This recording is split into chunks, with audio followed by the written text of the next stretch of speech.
right into, I believe, one of the great events that occurs annually here in Rhode Island. Of course, and I want to get the full title right, it's the Rhode Island Festival of Children's Books and Authors. It's happening next Saturday. Did I get that right? That's right. Next Saturday at the Lincoln School at the end of Blackstone Boulevard, 301 Butler. But it's at the end of the boulevard. It's really an astonishing day, and it's one of the hidden gems of Rhode Island. And all kudos to Lincoln this year because they seem to be working overtime to get the word out. Now imagine if you could, within simple driving distance here in Rhode Island, attend one of the preeminent children's book festivals in the nation. What do I mean by that? You've got an entire day from roughly 9:30 in the morning till late afternoon where you'll have literally the finest children's book authors in America on site. You'll have discussions about the books. Each author will spend about 30 minutes or so discussing their lives, their style of writing, readings from their books. Their books will be available for signature, for autograph. You'll have children's writing workshops. We'll get into this all in detail. There'll be crafts. There'll be food trucks. It's everything we hold near and dear here in Rhode Island, and yet you've got this astonishing event taking place right here in our hometown. It happens on an annual basis. Joining me in studio, we've got three folks lined up tonight to discuss it. A person who I'll always affectionately refer to as Miss Megan Leningham. She is what I described in our promotional run-up to the show as one of the mavens, if you will, of children's literature at the Lincoln School. Welcome to the Coalition for the first time. Thank you so much for having me. Now this is wonderful. Now, roughly, I'm not going to put you on the spot, roughly, how many years has this been happening? Roughly about 26 years. It was on hiatus for 10 years, and we've been back for about 14. 14. And so it literally takes over the campus, if you will. It does. And not only are local authors involved, but you've got authors coming from literally around the globe. All right? You've got folks flying in. I'm gonna list a couple. First of all, Chris Van Allsburg. Now, Chris Van Allsburg is a legend in children's literature. The Polar Express, Jumanji, all popular fiction, all memorialized in money. One of my favorites, one of my most subversive, I think, of his books. It's beautifully illustrated. It's beautifully written. Is The Z Was Zapped. Yes, yes. One of the favorites in our household. Chris Van Allsburg has spent a lot of time in the Providence community and comes back every year as a seminal feature of this. Another one is David Macaulay. Again, this is an important point. A great book for little boys and little girls is The Way Things Work, and its entire series of books dedicated to literally household items and how they work. Yes, yes. All right. Who are some other authors? We have Sharice Miracle Harper coming. She wrote the Just Grace series, and she has also done picture books. She actually writes for early childhood right through middle school, which is pretty exciting. We have Anne M. Martin, who has written The Doll People, and many people know her for the Babysitters Club, which was popular when I was younger. We have Mark Brown, who's huge, who wrote the Arthur books. Right. Or in my household, it was known as Arthur's Pet Business. Yeah. when it was little. Also, we've got Carol LaRoe, who's going to be joining us a little later in the hour, and discuss some of her literature and her experiences, both as an editor and as a children's book author. Just going through some of the names. There's a major motion picture that's going to be, in a sense, previewed here, which is the treatment of a children's book. Tell us about that. Sarah Weeks wrote the book So Be It, and we are actually lucky to premiere the movie of So Be It at the book festival on Friday night. Right. Excellent. Is that open to the public as well? It is open to the public. It's $10 per ticket, but there's going to be a red carpet. We're going to have a step and repeat. We have some paparazzi. It's going to be just a really, really fun event. Oh, there are going to be food trucks too, so you can make a whole night of it. Absolutely. Tell us about that. Tell us about that movie in the book. Well, So Be It is a fantastic movie about this young girl Heidi who is searching for her history. And her mother has some disabilities. She only has 23 words in her vocabulary, so Heidi does not know where she comes from. And she finds a little clue to her history and in a picture that she finds in her apartment, and it takes her on this amazing journey. Now, we talk about the authors are each going to make a presentation. So first of all, it starts at what time? It starts at? On Saturday, it starts at 9:30. Right. No, 9 o'clock to 5:30, I'm sorry. 9 o'clock to 5:30. But on Friday night, we're kicking it off at 4:30 with the authors signing. And we have 2 amazing food trucks. We have Champion Melt, and we also have Haven Brothers, which is kind of exciting. And then the movie premiere actually starts at 6. The author of So Be It, Sarah Weeks, will be there, so she's going to be available for a Q&A after the movie, which is very exciting. Outstanding. The next day it starts at 9. Yep. Now this is on campus. On campus. All right. And I mean, there's ample parking in the neighborhood. There's plenty of parking. That's not a concern. Now again, $5 per ticket. Yes. It's pretty amazing, actually, for yeah. what the day.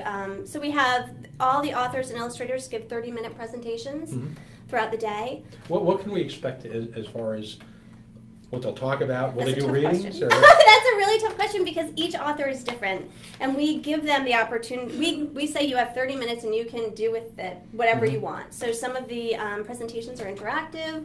Some of them are PowerPoint presentations. Some of them are readings, so you never know what you're going to get. But they're all wonderful. Right, and books will be for sale. Books are for sale. We only sell books by the authors who are coming to the book festival. Okay, and I believe up to 3 of their current books you can bring in. Yes, and have if you autographed? have 3 books at your house that you own by authors that are going to be at the festival, you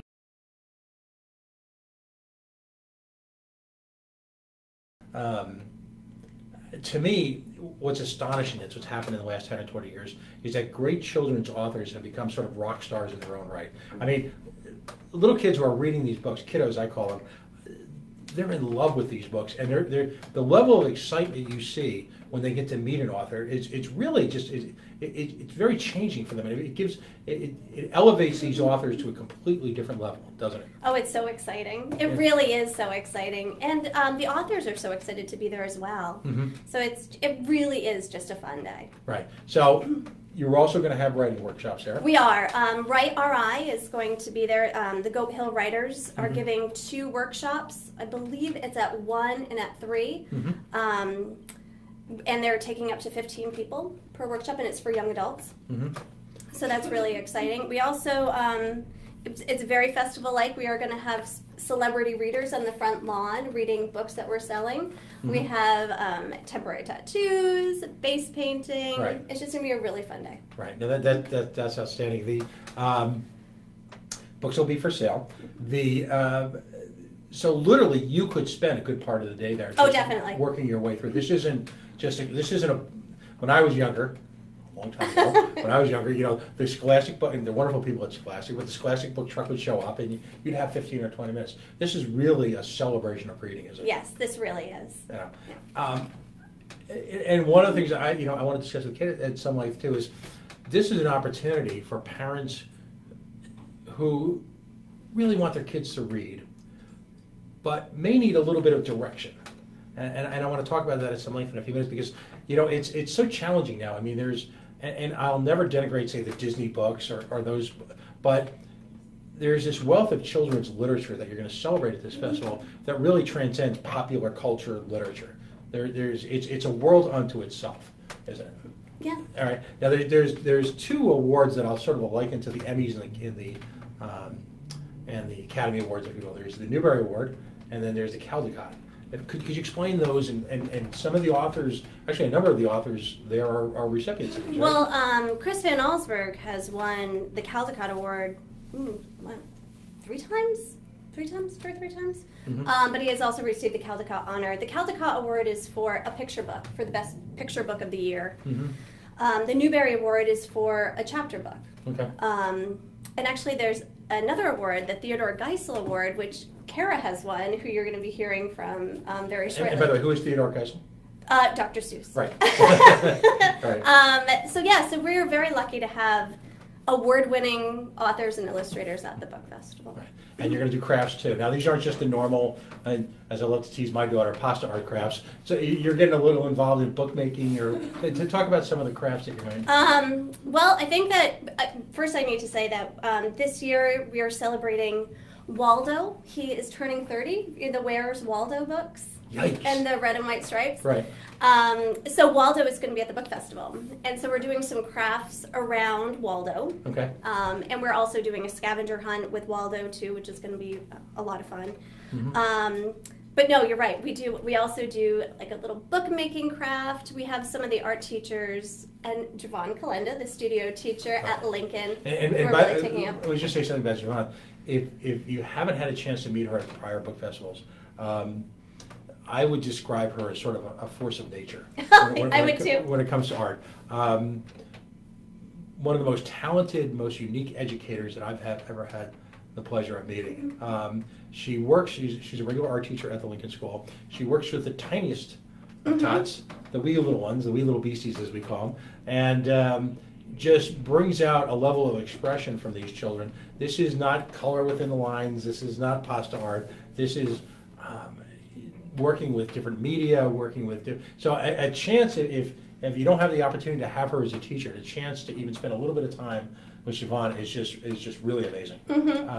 She changes kids' lives. No, she definitely does. She's one of those teachers. So that'll be going on. Yeah, and I also have to say Lawrence Timmons, who is the middle school art teacher, the two of them together have created some really fantastic art projects for kids to do. So it's going to be great. Right, and this is really a reflection of the school too. It's an opportunity for the Lincoln School to sort of open its doors and show folks, what goes on, at an all-girls prep school. And some of the unique facets of it, because for example, the art program, and we plan to have at some point in time in November, we're going to have some folks on from the Lincoln School administration, but there's an art program at Lincoln School. Art begins really at the youngest age.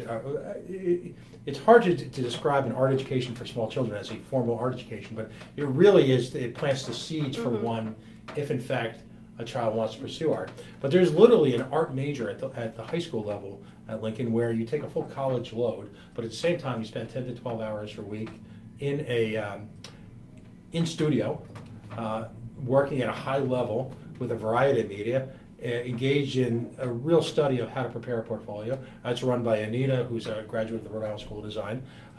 So it's a reflection of that, which is also a reflection, and it plants the system, the art, if you will, also plants the seeds for Lincoln's advanced work with young women in terms of technology. So there's a process that begins at a very young organic level that can allow a young woman to really blossom in terms of her artistic, technical skills, while at the same time giving a truly classical education.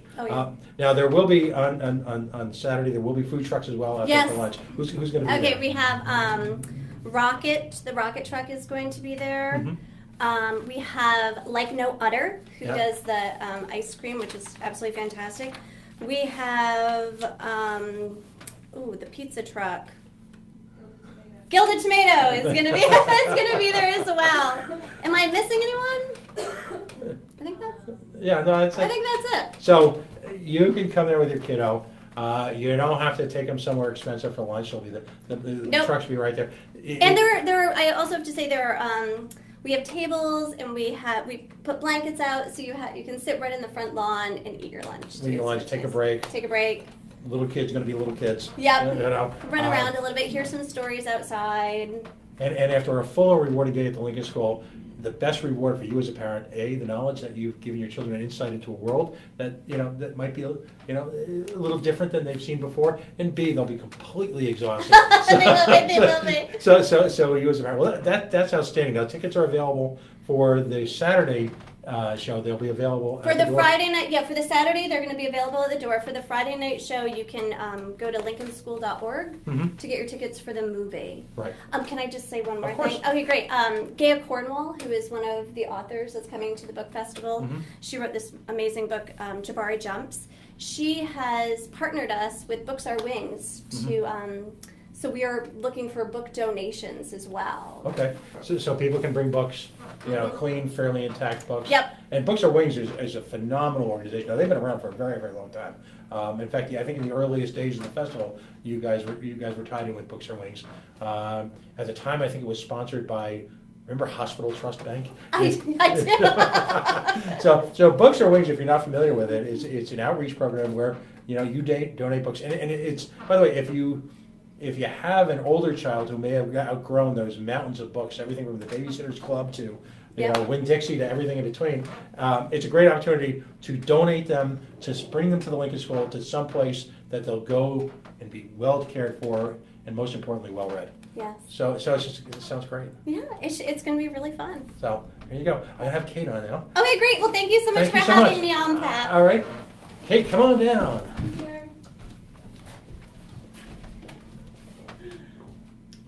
Hi, how are you? Hi, good. How are you? Thank you so much for coming on. Kate, again, my term, not hers, is one of the children's reading mavens, if you will. Okay, love that, but I'm not sure I'm worthy. At the Lincoln School. To me, I grew up in a family where my mom, my late mom, was literally the chairman of the town library. So I grew up in a house where you were surrounded by books that you had to take out from the library. And one of my earliest acts of rebellion was actually go out and buy a book and say, ha, ha, ha, this is mine, I own it. I don't have to bring it back on time, because I was also the scofflaw in town. But the challenge for a lot of parents who are very, very well intentioned and want their children to read is to find a way to discover children's literature. And it's, if you're not immersed in it on a day-to-day basis, I don't want to say you can take it for granted, but you're just not exposed to the variety of children's literature. So you may fall, and my words, not yours, prey to what I'll call the populist literature. You'll get the Disney books, and you'll get this or that, and you may trip onto something, but it's hard as a parent to discover this if you're, say, an accountant for a living and you're just not exposed to it. To me, one of the most wonderful aspects of the festival is that this gives a chance for parents to see really an entirely different world of children's literature out there. Can you give folks some tips on where to look for kids' books now? If you've got, and you can never start too early. You need to start reading literally from birth. It's life-changing. But what do you do if you're a parent and say, I don't know what to read to my kid, what do I get? Well, my number one tip would be first to go to the library, because your local elementary school librarian is going to have an amazing selection of books. And I think something that the book festival does, which doesn't get highlighted as much, is community outreach. And throughout the summer, we're all working with publishers, and all these publishers who are bringing authors to the festival are also donating books by those authors. So we do a lot of community outreach, and we're going into communities where children don't have access to books, either because their libraries don't have the budget to buy those books, or because they don't have those books in their own houses and they live in underserved areas. So we're going into those areas, giving them books, giving them passes to the book festival, giving them passes to have a free lunch with the food trucks, and to come and experience what it's like to meet an author. And that is honestly life-changing when you're given a book, a hardcover book, and you go and you meet the author who wrote the book, and those authors and illustrators become rock stars to these kids, because their librarians are promoting the books and they're coming to the book festival to meet the authors. So I would start at the library and with your librarian, but know that we do as much outreach as we can to get kids to the festival. Right, it's something as a parent, the first time you see your child just is sort of immersed. We have a great picture of one of my daughters. We were actually in London. This is years and years and years ago, and my daughter is sitting at the base of a pub, and she's reading what we affectionately refer to in our house as Cat Hat, because that's how it was. That's what it was called. And the fact that she had Cat Hat memorized completely, but still insisted on turning the pages at the proper time and not allowing me to read it, that I had to read it to her, even though I had it memorized at that time. It's really, it's an ennobling moment as a parent, because you're just so happy to see the kids, just the joy when they're finally exposed to some of this literature. And that's a bit, I mean, what grade levels are going to be present at the festival? What years does the books cover? We're going all the way through. I'm nursery through high school, and I think the past couple of years we've really expanded to reach that teen audience with a writer's workshop and young adult literature, and giving teens that access to books and authors. But gosh, the Arthur books and all the picture books, you right from nursery school right to high school. But then also there are a lot of teachers and librarians who come to learn about all the hot books, and we have 2 children's literature experts who will be telling us about all the hot books of the year and what to expect. So there's something for everyone. Right. Yeah. So parents, grandparents, grandparents. particularly if hypothetically you're a grandparent and you want to dote on your grandchild, this is a really good time to do it. This is a great time to do it. Yeah. Yeah. And we also have workshops for RISD students. So it's college, it's high school, it's elementary, it's everything. And another gift suggestion too, if for example you're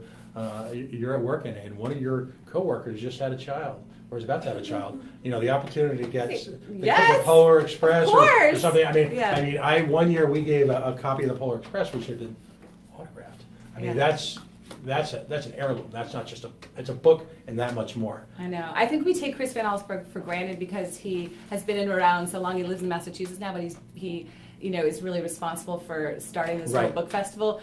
But you go to the book festival and the lines are still out the door to have a book signed by Chris Van Allsburg. People come from Massachusetts, Connecticut, Well, Chris Maine. and Lisa, his wife, They're amazing. Have been there for the Lincoln community really for a generation. And honestly, I think that's why we get so many huge authors to come, because they host a dinner for the authors, and the chance to have dinner with Chris Van Allsburg, it's there's nothing like that. Yeah, no, exactly.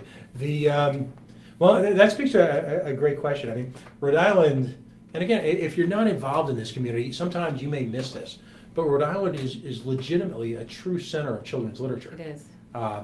We've got an winning author going to join us in just a couple minutes. We spent a lifetime, not just as a writer, but as an editor at Goodness, she's amazing. At a very high level. Yet Rhode Island just attracts it. David Macaulay, Chris Van Allsburg, but legions of others who operate at different levels. What is it? What is the secret sauce? What do you think? Is it RISD or what?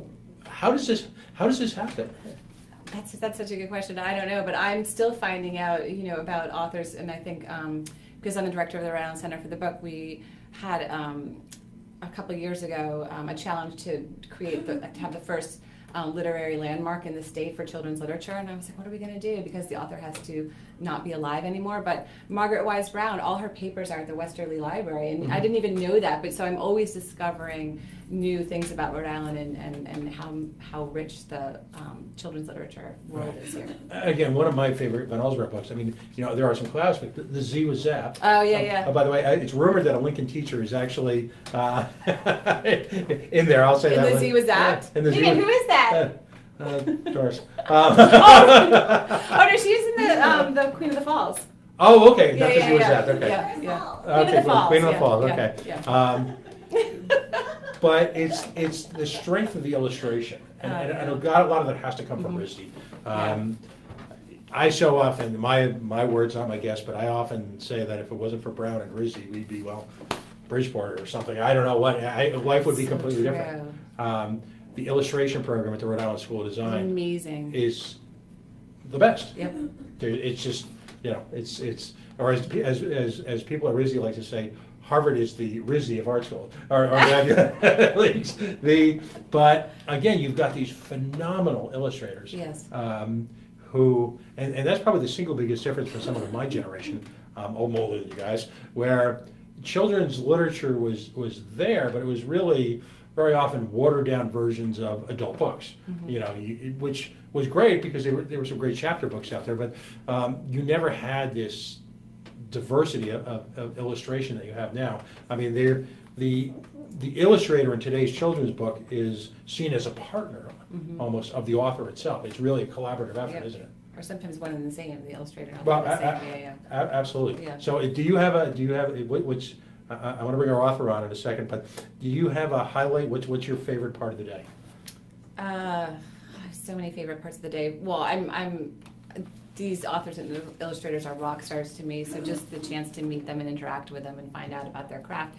But just, there's always a moment at the festival when, it's craziness and there's kids running around and getting their face painting, but there's always that one child who's just gotten a book signed and is sitting down to read it and doesn't realize all the commotion that's going on around Right. them. And that is, it takes your breath away. It's just so moving every single time because it's those simple things, getting a book and being able to read it and meeting the author. The glow that's on that child's face. It's amazing. They're just immersed. Right. They're oblivious to the rest of the world. And I feel like I always look. We have John Cheska coming back, and I love those fractured fairy tales. So it's so fun to see him interact, and I'm looking forward to seeing him again with the kids. Always just hilarious. Because one of the underreported aspects of reading to your children with great literature is that very often these books are also very subversively directed at parents. Fun. There's so much in there for parents. And that it's the parents reading it with a knowing chuckle, and the kids looking at you, what's so funny? We've all had that moment. And that's why this is, folks. If you're just joining us, in fact, you are listening to the Coalition on the Worldwide Coalition Media Network. Got a little ahead of myself with time. Just take a quick break to acknowledge our sponsors, Beacon Shipping and Logistics, BeaconShippingLogistics.com. Of course, they have been with us since the very beginning. If you have an automobile that you need to sell, that you need to move, that you bought online, a family member across the country, imagine, if you will, a company with global reach that's based right here in Warwick, Rhode Island. So you're talking to your neighbors to bring that car that you just bought online in California, that Mustang, or that car that you're shipping out to your child's college in Colorado. Nationwide, door-to-door, reliable transportation, of course, that's their motto. So BeaconShippingLogistics.com. Folks, if you're just joining us, we're featuring tonight, and we're going to have them, the Lincoln School, on a couple times in the next year. But we're featuring, of course, the annual Rhode Island's Children's Book Festival, as I call it. It's a celebration of children's books and authors. It's taking place next weekend at the Lincoln School. There's events happening Friday night, a red carpet experience, if you will, highlighting a brand new movie that's going to be premiered regionally here in Providence, with food trucks and a gala to match. Saturday, all day from 9 to 5 o'clock in the Lincoln School. Now, of course, it's 301 Butler Avenue. It's at the end of Blackstone Boulevard. That's how everyone thinks of it, just right on the other side of Wayland Square. If you're coming from all the way over, I don't know, from the north side of town. But you talk about astonishing experiences here in town in our little Rhode, La Prave, as we like to say on the Coalition. You've got one of the premier children's book festivals in the nation happening right here. Great local authors like David Macaulay, Chris von Allsburg, authors from around the country fly in. Again, book signings, readings, really intelligent crafts, writing workshops, entertainment, fun, food, everything. Books are going to be for sale, and I'm sure there's a couple parents out there who are going to get, this is for my daughter. Yeah, okay. It's okay. But, in the run, we're just, dare I say, we're starting to approach the holiday season. So for a parent, or particularly a grandparent, it's a great way to spend a day bonding with your child, reading, having fun, celebrating reading. There's an element of this which says, all right, reading can be just a blast. It doesn't have to be drudgery. And I'm convinced if you just through your own words and actions reflect that as a parent when the children are very, very young, it changes their outlook for life, doesn't it? It's so true. Yeah.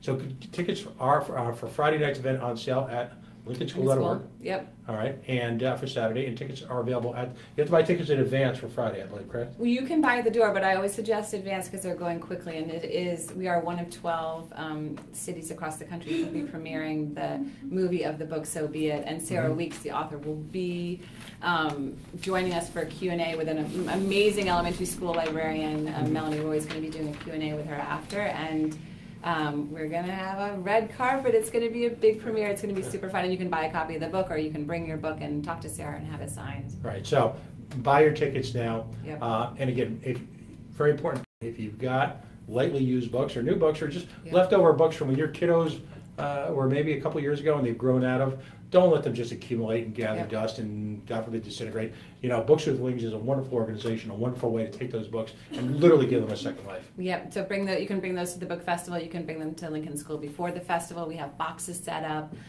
Gaia Cornwell, our a local amazing author, is going to, and illustrator, is spearheading this drive for us this year. So. All right. Super. Yeah. Well, thank you so much. Thank for coming you in. so much. All right. Next up, because we're This is we're going right through this. We're having a lot of laughs here, but it's just a wonderful event. Cara Rhode is joining us. She is a local author with a national and international reach, and she's going to join us in just a second.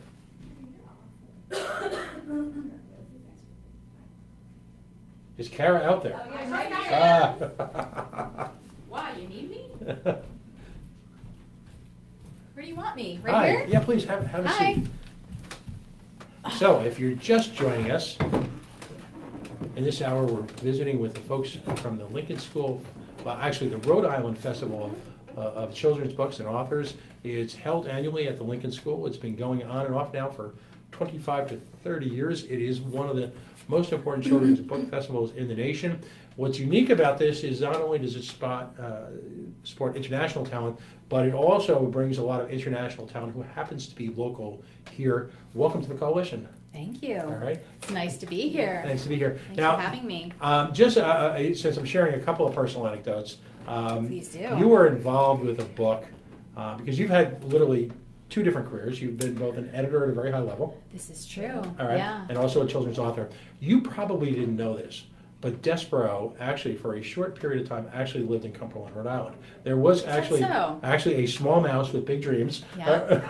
Right? I'm sure there's more than one. Right, but Yeah. but she was in Cumberland, Yeah. Rhode Island, and Interesting. we still celebrate that book, and we have the collectible lunchbox, and the we went to the movie the first night it was Oh, out wow. in the middle of a blizzard because Desborough was a small mouse with big dreams. Yeah.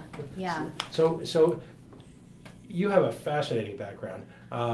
You have a master's in fine arts from Emerson. I do. Okay, and so. You've clearly done your homework. Well, it's a lot of fun. The great part about having your own show is you get to interview and meet all the kind of really cool people that normally you just wouldn't get to talk to. That's right. So this is just a lot of fun for me.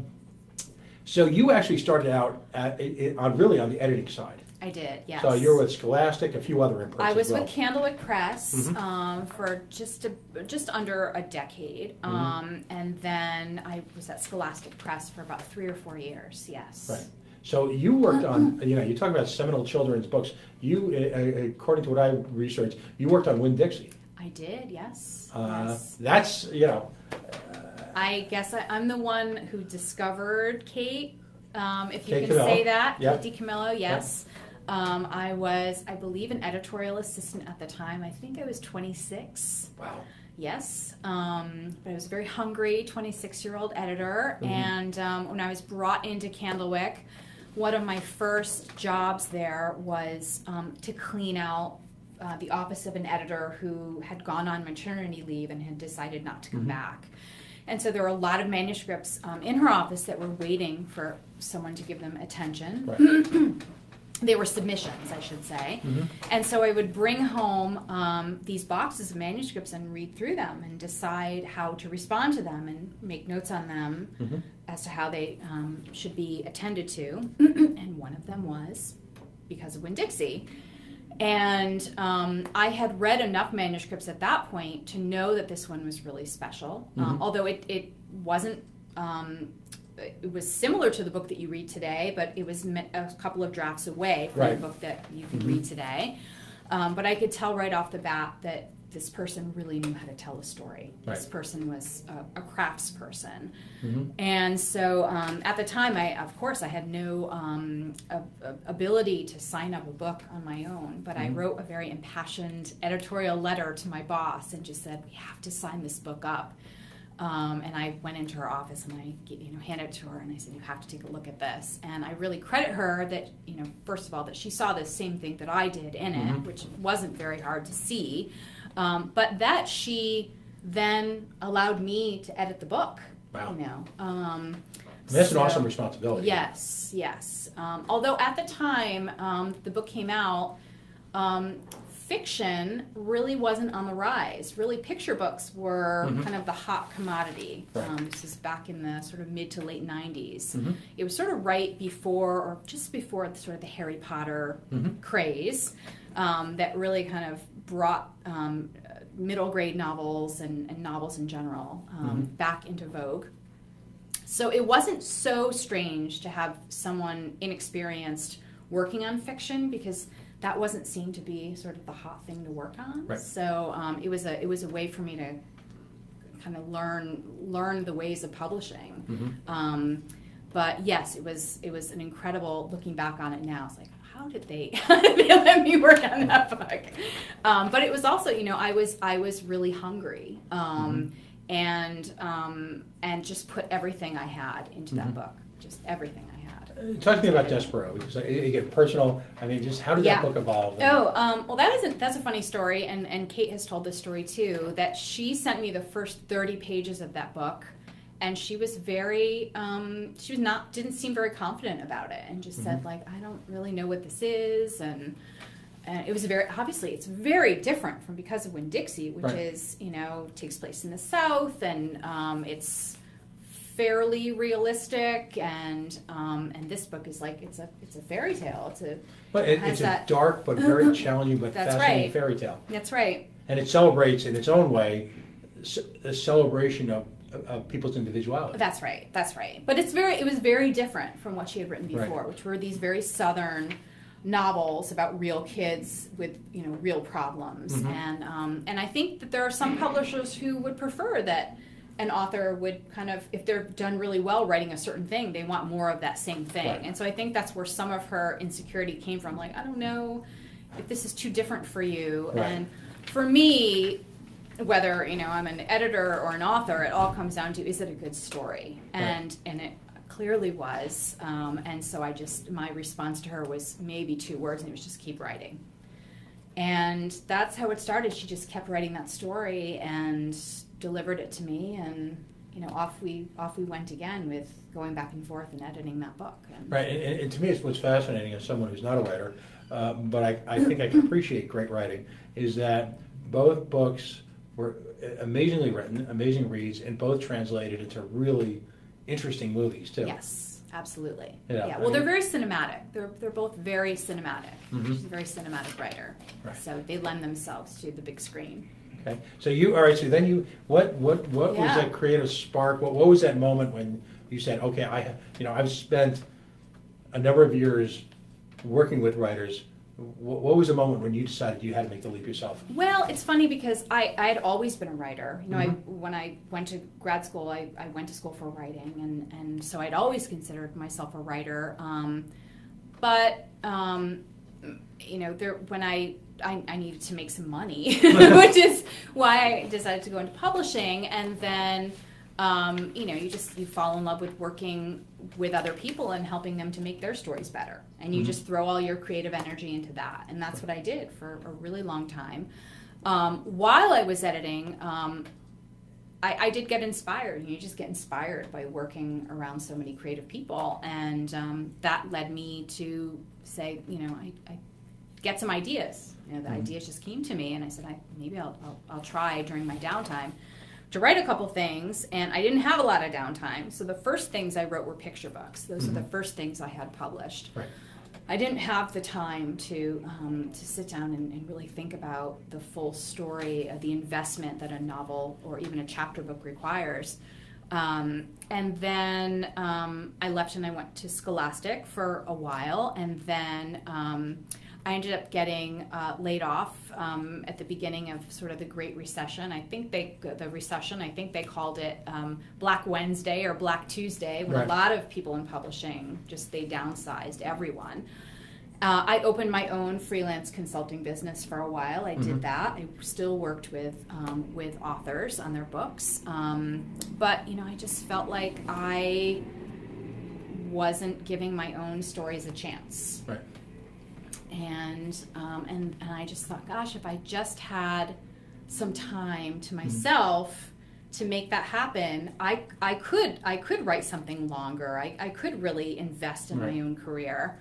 But it's like I wasn't willing to give myself that time. I always felt like these other authors I was working with were so talented and so successful. Of course, they were more important than me, than little old me and my writing. Well, it's interesting because I once heard an interview with Jeff Daniels, who ironically I believe was in the Winn-Dixie movie. Right. Yes. And Jeff Daniels talked about how, like every other starving young actor, you're faced with that moment in time where you have to make a decision to either just jump into your craft Yeah. wholeheartedly Yeah. without reservation, no Yeah. safety net, or you always sort of try and keep that safety net around you. And I guess Yeah. that's one of the most challenging moments in the life of Yeah. an artist or Yeah. a writer or someone theatrical. That's right. And what he pointed out was that in his experience, unless you were willing to make that dive, and it's a subject I've always been fascinated by, unless you're willing to really jump in, Yeah.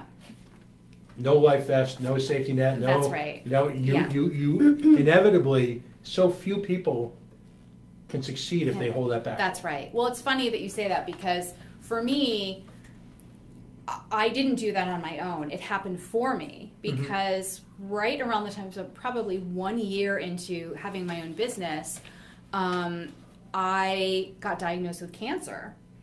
And I went through treatments, and I'm fine now. But that was a real reality check for me. Right. That first of all, I finally got the time that I needed, the time off Right. from my work. That I was saying, if I only had that time off, Right. and finally I had months that I was going through these treatments, and I was healing. That I wasn't doing, I wasn't working. And it really put everything into perspective for me and made me rethink my life and what was really important. And that's when I was like, I can't put this off anymore. Right. I've really got to give it my full attention. Give it a shot. And run so with it. I retired from editing. I just said, I'm not going to do it anymore. Cold turkey. Relatively cold turkey. And I just started doing it. Now, I've got to ask you, one of the things that's always fascinated me about children's books, for years, for generations, there was this preconceived notion, me growing up, I'm a child of the 60s, was that children's books had to have a point, had to have a morality play in it, there was an objective, there was some type of reason the book had to exist. Is that, I see that as far less the case now, that you're writing books that are standalone works of writing that stand by themselves. I'm repeating myself here, but in a sense, it's standalone on their own merits. Yeah. And if there is a morality in that, or a happy ending or something, well, that's part of the process, but it's not the objective. That's right. Well, for me, and I think for a lot of people in publishing, the first priority is it a good story? It has to be a good story. It has to work as a good story.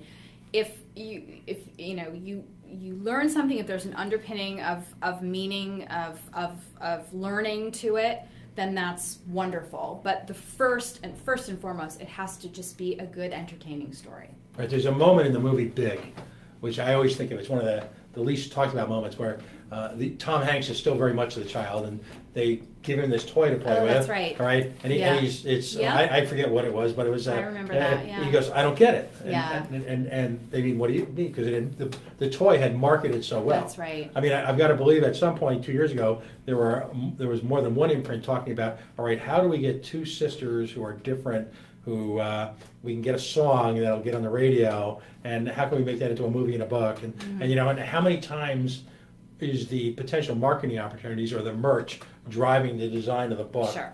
And then you've got that whole school of celebrities books Right. by people who decide one day, because they're celebrities, that they're somehow That's a whole other conversation for another time. right. But the story of the two sisters, which is obviously Frozen, Right, I'm yeah. gathering from you, it's a great story. Right. That's why it works. Is they are great at storytelling. That story is really engaging. I mean, my son is 4 and he's enjoyed it. He knows it backwards and forwards. He's known it since he was 2. But I enjoy watching it too because I think it's a really good story. And there are themes underneath about family and about sisters and about being yourself, and there's all that. But on the surface, it's a really good story. Right. So. And that's, I mean, I would imagine, and having seen my own daughters grow up, that in so many different ways, children are the most brutally honest people that you're ever going to meet. For sure. And so if the story is there, they're sitting quietly obsessed by it. Yeah. And if they're very young, they're asking you to reread it again That's and again exactly and again. right. And if it's not, it's just They will not. tell you. It's just, And they will be very honest. That's all they know how to be. So. Right. in reading your bio, you talk about your stories being sort of evolutions of your day-to-day experiences and things like that. Now, you've got a couple of books here. First of all, we got to talk about, was it Louie and Ralphie? Oh yeah. All right. Yeah. The rats. There's a story behind that. All right. So, okay. Sure. And I know that's your current. Yes, I'll show you this. So these are the two. This is the infamous Ratzos. Yeah. Where am I showing these? Hello. Right over here. Okay, yeah. here. So this is the first in the series. This is a series of 4. It's called The Infamous Ratzos. It's a chapter book for ages 5 to 8. And it's about these 2 guys, Louie and Ralphie. They're brothers. They are rats. They live in the big city. They live with their dad, Big Lou. Yeah. And it's about their adventures. And all of these stories are really about kind of, they're really good stories, first and foremost. But each one of them is about sort of an issue of what it means to be a guy, what it means to be a boy or a man. In this book, they think that they need to be tough all the time. They think that that's sort of they have to do that. But they realize that they're not tough guys. And in their hearts, they're really kind and helpful and generous. And they realize that it's much easier to be those things than to be tough. Right. And then this one just came out just a few weeks ago on September 12th. This is called The Infamous Ratzos Are Not Afraid. And in this one, every character in this book, it's revealed they're afraid of something, including Louie and Ralphie, although they are reluctant to admit it.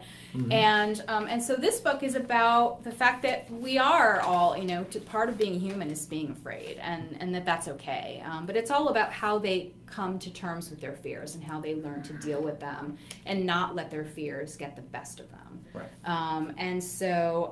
But when I first started to write these books, as I said, I was writing picture books at first, which are for much younger readers. Right.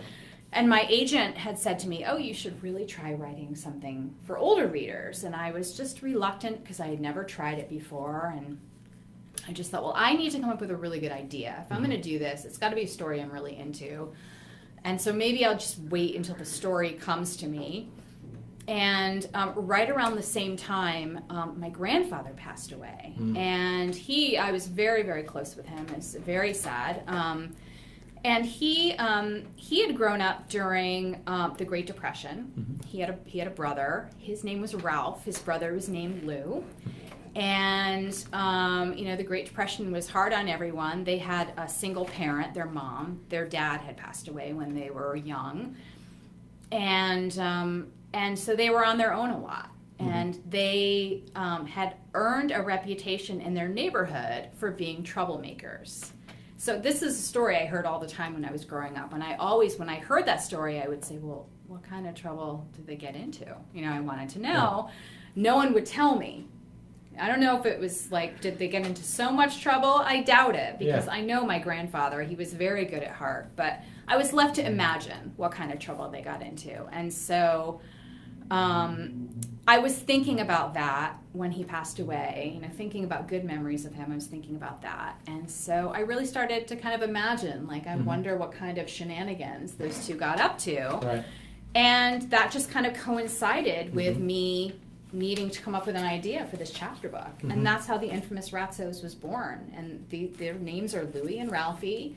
And, a lot of the things that, Which does your son identify with? Is he Louie or Ralphie? I don't know yet. That's really funny. I'm going to say hi to him because he's watching right now. He's past his bedtime. He's 4. But I don't know if we know yet. He's a very kind person. So maybe there's a little bit of both. There is a lot of my grandfather in him, though. I'll say that. Yeah. Now, you've got a couple of other books. You've got the Bland Sisters. I brought those too. So this is another one. This is for slightly older readers. This is for, I'd say, 7 to 12. This series is a series of 3 books. The Ratzos will be 4 books. The series is called The Unintentional Adventures of the Bland Sisters. The first book came out last January. This book is called The Jolly Regina. And this series is about these 2 girls. Their names are Jaundice and Kale Bland. They are they are the most boring girls. They're the most boring kids in the world. And each story is about what happens when they are plunged into an adventure and how these really, really boring kids deal with being experiencing a real adventure. And in this one, they're kidnapped by lady pirates, and so they have this adventure on the high seas, and it's all about how they deal with that despite being so bland. Now, remember, you're talking to someone who grew up on the Bobbsey Twins and, and the Hardy Boys. Yes. Okay. Yes. So it's kind of a All right. Now, they end up at the end of this book. It's funny you should say that. At the end of this book, they do end up reading, taking a book out of the library about the Nubbins twins, and that's sort of based on the Bobbsey twins. It's like a little joke. Yes. Okay. And of course, you've got, what is it? No slurping, no burping. No slurping, no burping. I didn't bring my picture books, but that is a really good picture book. I think so, and it's about table manners. No slurping, no burping, a tale of table manners. My wife will be having one autographed for you. Yeah, for me. and that one was really fun to write. It was, I was asked to write a story about table manners by Disney. They were the publisher, and the illustrator, Laura Leigh-Beauvais, is an incredible Disney animator. Right. And so they asked me to do a story about table manners, but I never like to do a book the way anyone else would write it. I'd like to put a very original spin on it. And I didn't want to do a book that was preachy and teachy about table manners, because that's super boring for kids and for me. And so in my book, the dad has really bad table manners. I can't imagine that. I'm sure you can't. I'm sure you can't relate. And the kids have excellent table manners, and they have to teach So the dad. you wrote this at my house. I wrote it at my house, at my family. It kind of came from, I'm not going to name any names, but there are some family members in my life that could use this book. That could use a lesson, a little brush up. Yes. Yeah, there you go. Yeah. That's awesome. Now, can I put you on a spot for a little bit? Can you do a quick read of one of them? Oh, I absolutely could. What would you like to hear? Well, I actually probably no slurping, no burping would have been I don't instrumental. have that. I'll have to send you that. You can brush up. Yeah. But something from the Bland Sisters. Oh, sure. Yeah. Okay. So this is from the Unintentional Adventures of the Bland Sisters, the Jolly Regina. I should mention that the Bland Sisters are so bland that the only book they read is the dictionary. And so every chapter starts with a definition from this dictionary. Right. So chapter 1, the definition is tepid, adjective, especially of a liquid, only slightly warm. If you ever find yourself on the road to Dullsville, you might encounter an unassuming house. In it reside the Bland sisters, Jaundice and Kale. You might tell the Bland sisters apart in several ways. First, Jaundice prefers to dress in gray, while Kale favors brown. Second, Kale wears her hair parted on the side, while Jaundice parts hers in the middle. Third, Jaundice is left-handed, while Kale is right-handed. Fourth, Kale is seldom seen without her backpack, in which she currently carries Dr. Nathaniel Snoot's Illustrated Children's Dictionary, a rather large leather-bound tome with a cracked spine reinforced with many layers of tape, a gold-stamped cover featuring the beatific silhouette of Dr. Snoot himself, and tabs along the side for each letter of the alphabet. The dictionary is the Bland sisters' favorite reading material and their main source of education. Carrying Dr. Snoot in her backpack is Kale's main source of physical and mental exercise. Fifth, Jaundice is known to wear a smock featuring an inordinate number of pockets.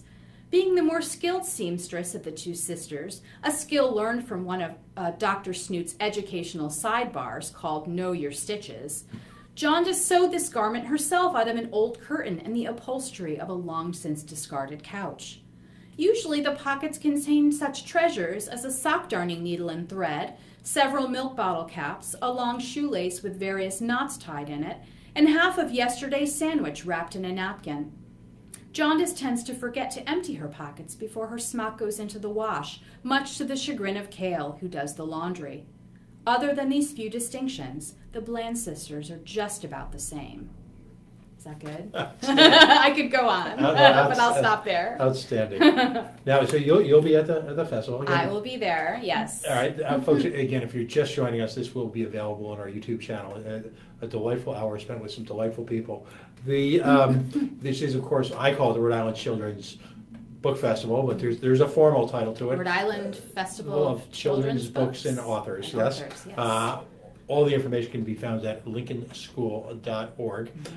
Your website is caralaroe.com, now spelled right. RALAREAU. Yes, dot and com- I dot org. appreciate you pronouncing .com. my name correctly. No, I watched the video. That's good. That's good. Yes, that's why I have it on my website. That is, You too can learn how to pronounce my name. Yes. There you go. You'll be there. You'll be. You're doing one of the presentations? I am, yes. Mm-hmm. I'm going to talk all about my childhood, and I will have all kinds of embarrassing childhood photos, and I'll talk about how I came to be a writer and how I came to write these books. Excellent. Yeah. And your books will be for sale. Wonderful Christmas Yes. and Hanukkah presents. Everything presents, yes. Grandparents. That's my special appeal tonight, is grandparents. Oh, yeah. There are grandparents out there everywhere looking for ways to dote on their children. And I can Sure. think of no better way, no more life-affirming way than to buy a couple of your That's books. right, and I'll have tons of swag too. I'll have bookmarks and cookies and all kinds of fun stuff to go with my books too. Thank you so very much Thank you. for being here. Folks, again, the Rhode Island Children's Book Festival at the Lincoln School, 301 Butler Avenue, or as we say in Providence, or La Prove, at the end of the boulevard. There'll be a special event Friday evening. Again, a movie premiere, food, fun, Saturday, and this is key. Plan to spend the day there. There's going to be writing workshops, some really above average crafts, book related are going to be there. Authors, it's just, what a great way to not only have a wonderful day with your child, but also by setting an example, a very powerful example that to your children, how important reading is in their young lives. You set examples by engaging in it yourself. These are signals that they pick up on. If you're willing to invest an entire day, you've got the prospect of changing you or someone near you's life. Again, if you've got used children's books, Books or Wings are going to be there for you to donate. Look at it as you're clearing out the basement, and at the same time, a bunch of great kiddos are going to get books that they might not have otherwise seen. So sharing is caring.